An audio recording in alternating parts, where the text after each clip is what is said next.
Welcome back to Investing Talk Podcast. Today we're zeroing in on Equinox Gold, a gold producer with operations across the Americas.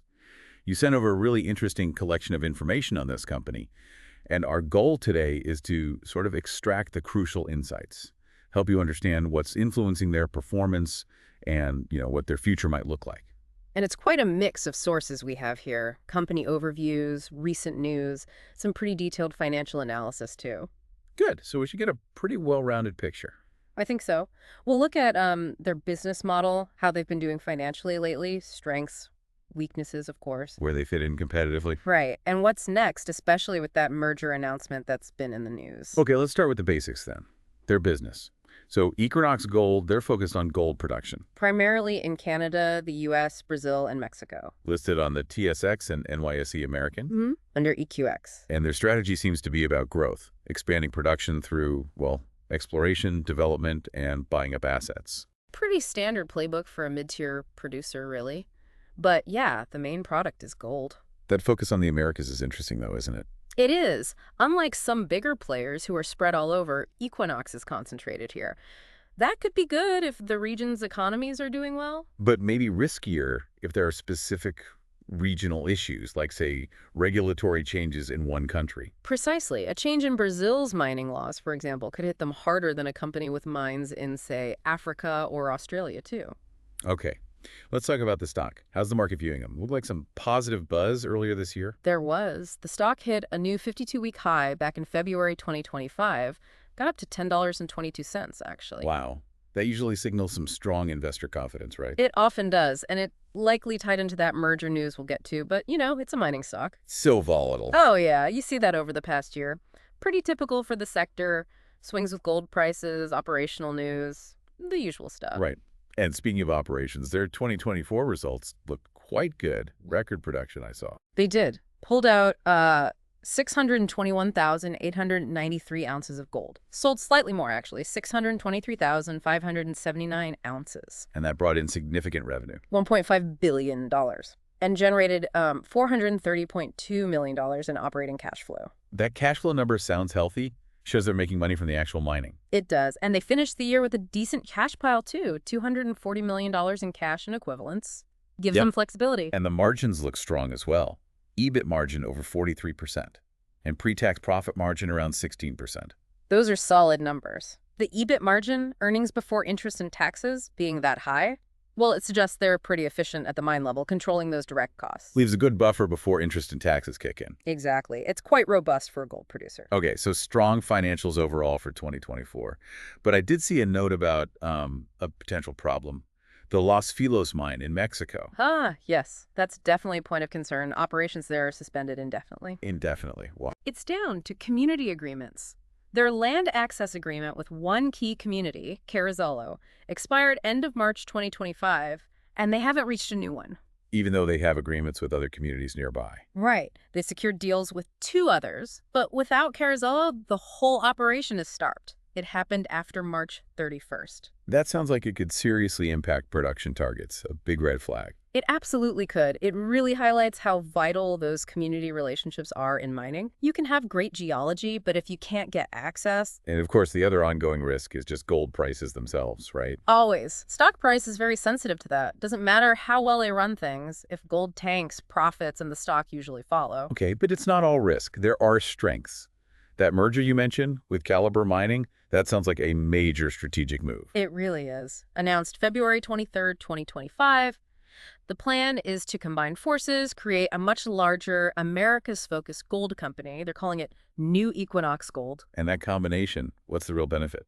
Just scale. Scale is a big part of it, potentially becoming Canada's second largest gold producer. But it's also about synergies, maybe optimizing assets better, diversifying operations across more mines, reducing overall risk profile. And financially, they seem positioned to handle this. You mentioned the cash reserves, and they've apparently reduced their net debt. That's right. Their balance sheet looks pretty resilient. Strong cash, lower debt. That puts them in a good spot to fund growth, like this merger, without over-leveraging. That debt-to-equity ratio was around 0.46. Yeah, which is generally seen as quite manageable. Means they're relying more on equity than debt. to fund assets. Right. Less vulnerable maybe to interest rate hikes or downturns compared to highly leveraged companies. Which is important in a cyclical business like gold mining. Definitely. A strong balance sheet lets you invest when others can't, maybe snap up assets cheaply in a downturn, and just generally ride out lower gold prices better. So let's dig into that merger with Calibre a bit more. New Equinox Gold, second largest producer in Canada. That's a significant jump. It is. The potential combined annual production is forecast over 1.2 million ounces. That really changes their standing in the market. How does that stack up against competitors?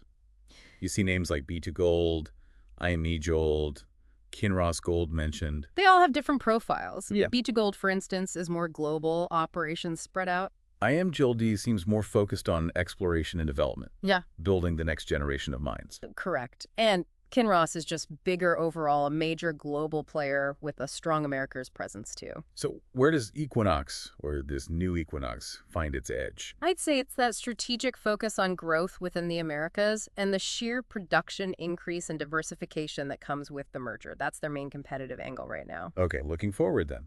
Merger is obviously a huge potential catalyst. What else is on the horizon for them? The Greenstone mine is another key one. Equinox bought the remaining stake in it recently. Wow.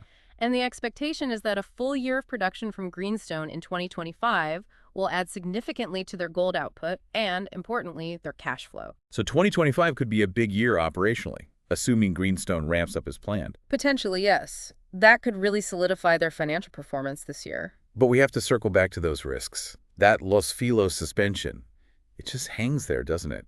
Any sense of how long these things take to resolve in Mexico? Oh, it's tough to say. These community disputes can be complex. It depends on the specifics, government involvement, negotiations. Could be weeks, could be months, sometimes longer. It's definitely an uncertainty. And a drag on potential production for 2025 if it lingers. Absolutely. It would directly impact their output guidance and could increase costs while the mine sits idle. It underscores that operational risk beyond just geology or processing. Let's revisit some of those financials now we have more context. That revenue growth in 2024, nearly 94% year-on-year, to $1.5 billion from about $1.1 billion in 2023. Quite a jump. Reflects successful expansion efforts and likely supportive gold prices during that period too. Shows momentum. And earnings per share, EPS, basic was $1.85 for the year, adjusted was $1.24. Why the difference? Adjusted EPS usually tries to filter out one-off items or non-recurring things, like maybe costs related to acquisitions or unusual gains or losses. It aims to give a cleaner view of the core operational profit per share. Basic EPS is just net income divided by shares. Both are useful. Got it. And the debt to equity at 0.46, we said that seemed manageable. Yes, suggests lower financial risk compared to companies with very high debt levels, especially combined with their positive operating cash flow, which was $430 million before working capital changes, $372 million after. Okay. And the pre-tax profit margin, 16.3% in 2024.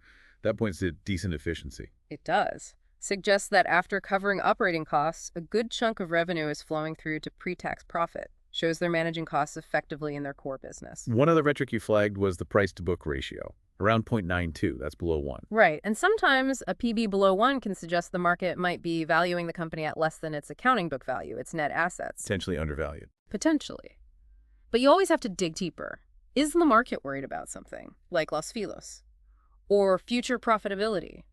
Or are the assets perhaps slightly overvalued on the books?